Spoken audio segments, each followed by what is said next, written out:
Dears, welcome back to Arcanex. Sonam എക്സാമിന് 100% വരാൻ പോകുന്ന ഒരു ചോദ്യം നമ്മൾ ഡിസ്കസ് ചെയ്യാൻ പോകുന്നത്. 101% വരാൻ പോകുന്ന ഒരു ക്വസ്റ്റ്യൻ നമ്മൾ ഡിസ്കസ് ചെയ്യാൻ പോവാണ്. റെഡി അല്ലേ? യെസ്. മക്കളെ നോക്കുക, ഒരു കാർബൺ ചെയിൻ തന്നിട്ടുണ്ട്. അതിൽ 6 കാർബൺ ആറ്റങ്ങളുണ്ട്. അപ്പൊ ഇത് വെച്ചിട്ടാണ് നിങ്ങൾ ഉത്തരങ്ങൾ എഴുതേണ്ടത്.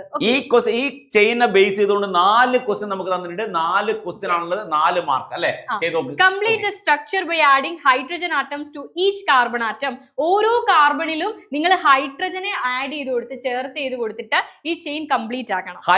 കാർബൺ ചുറ്റും എത്ര വര വേണം? ടോട്ടലി എത്ര ബോണ്ട് വേണം? എത്ര വര വേണ്ടി? 4. കാരണം കാർബണിന്റെ വാലൻസി 4. അപ്പൊ മക്കൾക്കറിയാം കാർബണ് ചുറ്റും എപ്പോഴും 1, 2, 3, 4 വരകൾ. ഈ വരകൾ എന്താ പറയാ? എവിടെ കാർബൺ കണ്ടോ നീ അതിനൊരു 4 വരയുണ്ടോ നോക്കിയാൽ.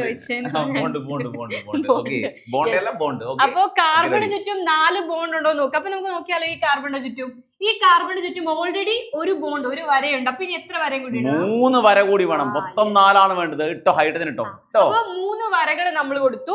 ഓൾറെഡി ഒരു വരയുണ്ട്, ബാക്കി 3 ബോണ്ട് ഇട്ടു. അവിടേക്ക് നിങ്ങൾ ഹൈഡ്രജൻ എഴുതി കൊടുത്തു. വെറുതെ വരയിട്ടിട്ട് കാര്യമില്ല, അവിടെ എന്ത് കൂടി എഴുതണം? ഹൈഡ്രജൻ കൂടി ഫില്ല് ചെയ്യണം. റെഡി അല്ലേ? യെസ്. അപ്പൊ ആദ്യ രണ്ടാമത്തെ കാർബണില് ഓൾറെഡി ഇവിടെ ഒരു വരയുണ്ട്, ഇവിടെ ഒരു വരയുണ്ട്. അപ്പൊ 2 എണ്ണം. ഇനി എത്ര എണ്ണം കൂടെ വേണം? 2 വര കൂടി വേണം. ആ കാർബൺ ചുറ്റും മൊത്തം 4 വരയാണ് വേണ്ടത്. 2 വര കൂടി. അപ്പൊ ഓൾറെഡി 2 ബോണ്ട് ഉണ്ട്. 2 ബോണ്ടും കൂടി നമ്മൾ ആഡ് ചെയ്ത് കൊടുക്കുന്നു. ആ ബോണ്ട് ഇട്ടെടുത്ത് ഹൈഡ്രജനെ ചേർത്ത് കൊടുക്കുക. ഈ കാർബൺ ചുറ്റും എത്ര വരയുണ്ട്? 1, 2. അത് ശ്രദ്ധിച്ച് വരച്ചില്ല, അത് ട്രിപ്പിൾ ബോണ്ട് ആയി. 3. അയ്യോ വരുന്നില്ല. കോളാക്കി നോക്കെ. 1, 2, 3 ബോണ്ട് ഓൾറെഡി ഉണ്ട് മക്കളെ. യെസ്. അപ്പൊ ഒരു ബോണ്ടും കൂടി, ഒരു വരയും കൂടി നിങ്ങൾ ഇട്ട് കൊടുത്താൽ മതി. അവിടെ എന്താ എഴുതണം ആർട്ടി? ഹൈഡ്രജൻ എഴുതിക്കോ. ഹൈഡ്രജൻ. എന്റെ ഹൈഡ്രജൻ നല്ല ഭംഗിയാണ്. ഹൈഡ്രജൻ. അപ്പൊ തീർന്നോ? ഇല്ല, ഇനി 2 കാർബണും 3 കാർബണും കൂടി. അപ്പൊ ഈ കാർബണിന്റെ ചുറ്റും 1, 2 ഓൾറെഡി 2 വരെയുണ്ട്. മൊത്തം 4 എണ്ണം. നിങ്ങൾ എപ്പോഴും എണ്ണി നോക്കുമ്പോ മൊത്തം 4 കൂടാനും പാടില്ല, 4 കുറയാനും പാടില്ല. എപ്പോഴും കാർബൺ എവിടെയുണ്ടോ അതിന് ചുറ്റും 4 വരകളുണ്ടോ എന്ന് ആദ്യം ചെക്ക് ചെയ്യാം. അപ്പൊ ഫില്ലായി സ്ട്രക്ചറായി. അപ്പൊ നമുക്ക് ഇടാം 1, 2. അപ്പൊ മൊത്തം 4 ആയി. ഇവിടെയും ഹൈഡ്രജൻ, ഇവിടെയും ഹൈഡ്രജൻ. ഉജാല കളർ. ഹൈഡ്രജൻ എനിക്ക് ഇഷ്ടമല്ല, ഞാൻ ഈ കളർ. Okay, hydrogen. ഈ കാർബണ് ഓൾറെഡി ഇവിടെ ഒരു ബോണ്ട് ഉണ്ടായിരുന്നു. അതുകൊണ്ട് ഇനി നിങ്ങൾ 3 എണ്ണം കൂടി. അപ്പൊ 1, 2, 3, 4. അത് ഒരു കാർബണും കൂടി ഉണ്ട്. ഞാൻ ഫില്ല് ചെയ്യാം. 1, 2, 3, 4. നാലാമത്തത് ഓൾറെഡി അവിടെ ഉണ്ട് കേട്ടോ, അവിടെ തന്നിട്ടുണ്ട്.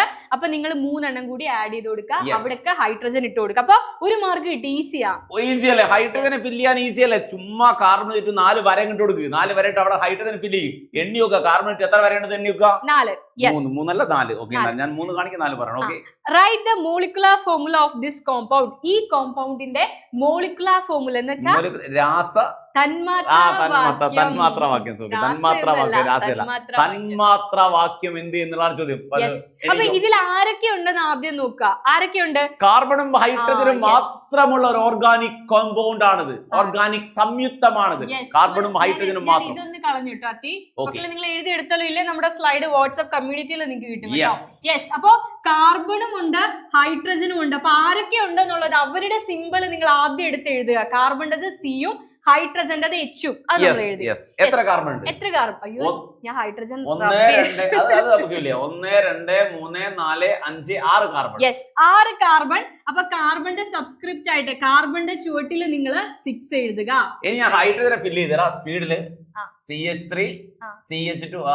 പക്ഷെ ഇത് 3 ആണ്. ഒന്ന് കണ്ണാടി CH2, CH3. അത് മിസ് റബ്ബ് ചെയ്ത് കളഞ്ഞോണ്ടോ, അല്ലെങ്കിൽ നിങ്ങൾക്ക് ഈസി ആയിട്ട് കാർബൺ ഹൈഡ്രജൻ എണ്ണ എടുക്കായിരുന്നു. ഓക്കെ, അപ്പൊ നമുക്ക് നോക്കാം. 3 + 2 5, 6, 7, 8, 9, 10, 11, 12, 13, 14. 14 ആണോ? 3 + 3 6, 6 + 2 8, 8 + 1 9, 9 + 2 11, 11 + 3 14. യെസ്. എന്നാ മിസ് എണ്ണത്തിന് ഞാൻ 14 തന്നെയല്ലേ പറഞ്ഞേ. കുറച്ച് വീക്കാണ്. യെസ്. അപ്പൊ 6 കാർബണും 14 ഹൈഡ്രജനും. ഇതാണ് ഇതിന്റെ മോളിക്കുലർ ഫോർമുല, മോളിക്കുലർ ഫോർമുല അഥവാ തന്മാത്ര വാക്യം അല്ലേ? അപ്പൊ അത് എഴുതാൻ എന്തായാലും വരും മക്കളെ. 2 മാർക്സ് ഈസി ആയിട്ട് കിട്ടിയ അടുത്ത ചോദ്യം. How many carbon atoms are there in the main chain of this compound? പൊന്നു മക്കളെ, നിങ്ങൾ എവിടെന്നെങ്കിലും കൗണ്ട് ചെയ്ത് തുടങ്ങുക. എന്നിട്ട് ഏറ്റവും വലിയ ചെയിൻ സെലക്ട് ചെയ്യുക. അതാണ് മെയിൻ ചെയിൻ. എവിടെ നിന്ന് വേണേ കൗണ്ട് ചെയ്യാം, എവിടെ നിന്ന് വേണം. ഒന്ന് സെലക്ട് ചെയ്ത് നോക്കട്ടെ. അപ്പൊ മെയിൻ ചെയിൻ ആണ് ചോദിച്ചിരിക്കുന്നത്. നമ്മൾ ഇങ്ങനെ എഴുതിയാൽ മെയിൻ ചെയിൻ ഇങ്ങനെ എടുത്താൽ എത്ര കാർബൺ ഉണ്ട്? 1 2 3 4 4 കാർബൺ. 4 കാർബണേ ഉള്ളൂ. അപ്പൊ അങ്ങനെ എടുക്കാൻ പറ്റില്ല അല്ലേ? ഇങ്ങനെ എടുത്താലോ? Again 4 carbon. Yes, ഇങ്ങനെ എടുത്താലും 1 2 3 4 കാർബൺ ആണ് മെയിൻ ചെയിനിൽ വരുന്നത്. അപ്പൊ ഒരു വഴിയും കൂടി ഉണ്ട്. അടുത്ത ഓപ്ഷൻ ഇതെന്തൊക്കെയാ വന്നിരിക്കുന്നത്? യെസ്, അടുത്തത് ഇങ്ങനെ എടുത്താലോ? ഇങ്ങനെ മെയിൻ ചെയിൻ വരച്ചാലോ? ഇത് മെയിൻ ചെയിൻ എത്ര കാർബണാ? 6 കാർബണോ? അല്ല 5 കാർബൺ. കണ്ടുപിടിക്കുന്നില്ല. 5 കാർബൺ. എത്ര? 5 കാർബൺ ഉണ്ട്. 2 3 4 5. അപ്പൊ ഏറ്റവും കൂടുതൽ കാർബൺ ആറ്റം എവിടെയാണോ ഉള്ളത് അതാണ് മെയിൻ ചെയിൻ. മറ്റേ രീതിയിൽ എടുത്താൽ 4 എണ്ണേ ഉള്ളൂ. ഇപ്പൊ 5 എണ്ണം ഉണ്ട് main chain. Longest continuous chain containing maximum number of carbon atom. ശരിക്കും അതെടുത്ത് എഴുതിയാൽ തന്നെ 1 mark. How many carbon atoms are there in the main chain of this compound? എത്ര കാർബൺ ആറ്റം ഉണ്ട്? 5. എന്താ പറ? 5 അല്ലേ? 5 കാർബൺ ആറ്റമാണ്. അപ്പൊ 5 എന്ന് എഴുതി വെച്ചാൽ 1 മാർക്ക്. അപ്പൊ എത്ര കിട്ടി? 1 2 3 മാർക്ക്. മക്കളെ 100% ഷുവർ ആണ്. 100% ഉറപ്പ്. ഇല്ലെങ്കിൽ ഇല്ലെങ്കിൽ ഞാൻ മൊട്ടടിക്കും. കാരണം തലയിൽ IUPAC നെയിം. IUPAC നെയിം ആണ് അടുത്തത്. IUPAC ബിസ്ക്കറ്റ് ആണോ? അല്ല, International Union for Pure and Applied Chemistry ഒരു നെയിമിംഗ് സിസ്റ്റം കൊണ്ടുവന്നു. ഏത് കോമ്പൗണ്ടുകളെ നെയിം ചെയ്യാൻ വേണ്ടി ഇപ്പൊ ചെയ്യും. അപ്പൊ ആദ്യം മെയിൻ ചെയിനിൽ എത്ര കാർബൺ ആറ്റം ഉണ്ടെന്നാണ് കണ്ടുപിടിക്കണം. നമ്മൾ കണ്ടുപിടിച്ചു. എത്ര കാർബൺ ആണ്? പെന്റ്. 5 കാർബൺ ആണെങ്കിൽ പെന്റ് ആണ്. 1 കാർബൺ ആണെങ്കിൽ മെത്ത്.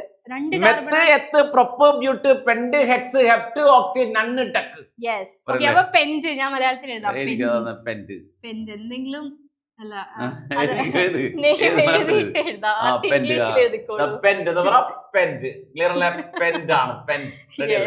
പെന്റ്. അപ്പൊ ഈ കാർബണ് ചുറ്റും ഡബിൾ ബോണ്ടോ 2 ബോണ്ടോ ട്രിപ്പിൾ ബോണ്ട് 3 ബോണ്ടോ ഇവര് കാണുന്നുണ്ടോ? ഇല്ല. ഏകബന്ധനം, ദ്വിബന്ധനം, ത്രിബന്ധനം. മലയാളത്തിൽ ഞാൻ പറയാം. Single bond, double bond, triple bond. മക്കളെ കാർബണ് ചുറ്റും സിംഗിൾ ബോണ്ട് മാത്രമേ കാണുന്നുള്ളൂ. ഇങ്ങനെ ഡബിൾ ബോണ്ടോ 2 വരെയോ ഇത് ഈസ് ഈക്വൽ ടു പോലെ ട്രിപ്പിൾ ബോണ്ടോ 3 വരെയോ നിങ്ങൾ കാണുന്നില്ല. എല്ലാം സിംഗിൾ ബോണ്ട് ആണെങ്കിൽ എന്താ ചെയ്യുന്നത്?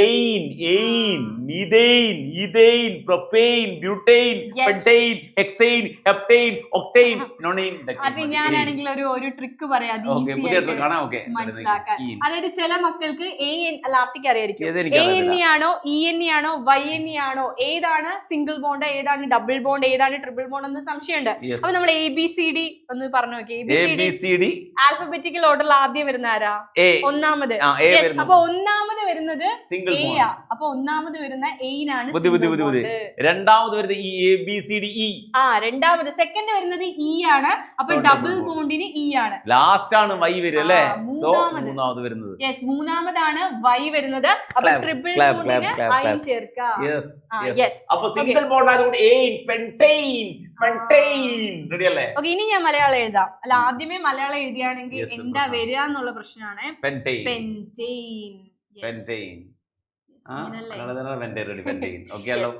പക്ഷെ ഇതൊന്നുമല്ല. ലോങ് ചെയിനിൽ വരാത്ത ഒരു കാർബൺ ശാഖയായിട്ട് കിടക്കുന്നില്ലേ? ഏതാ ശാഖയായിട്ട് കിടക്കുന്നത്? ഇത് ശാഖയാണ്, അഥവാ ബ്രാഞ്ച് ആണ് അല്ലേ? അല്ലെ, ഒരു കാർബണുള്ള ശാഖ അല്ലെങ്കിൽ ഒരു കാർബണുള്ള ബ്രാഞ്ചിനെ വിളിക്കുന്ന പേരാണ് മീഥൈൽ. അപ്പൊ ആ ഒരു ഫില്ല് ചെയ്തിട്ട് ഇതാട്ടി. അപ്പൊ അവർക്ക് ഈസി ആയിട്ട് ഈ കാർബണിലും 3 ഹൈഡ്രജൻ ഉണ്ട്. CH3 വരുന്നതിനെ നമ്മൾ വിളിക്കുന്ന പേരാണ് മീഥൈൽ. അത് വേണ്ട, ആ ഒരു ബ്രാഞ്ചിന് മാത്രം, ഈ ഒരു ശാഖയ്ക്ക് മാത്രം ഞാൻ ഒന്ന് ഫില്ല് ചെയ്ത് കൊടുത്തതാണ് CH3. അപ്പൊ എത്രാമത്തെ കാർബൺ ആറ്റത്തിലാണ് ബ്രാഞ്ച് വരുന്നതെന്ന് ശ്രദ്ധിക്കുക. മൂന്നാമത്തെ പൊസിഷനിലാണ് ബ്രാഞ്ച് വരുന്നത്. ഇങ്ങനെ എണ്ണിയാലും 1 2 3, ഇങ്ങനെ എണ്ണിയാലും 1 2 3. മൂന്നാമത്തതിൽ മീഥൈൽ വരുന്നു. അപ്പൊ ഒരു കാർബണുള്ള ബ്രാഞ്ച് അല്ലേ മീഥൈൽ? രണ്ട് കാർബൺ വന്നാൽ ഈഥൈൽ. CH3 കണ്ടാൽ അതിനെ മക്കൾ വിളിക്കേണ്ട പേരാണ് മീഥൈൽ.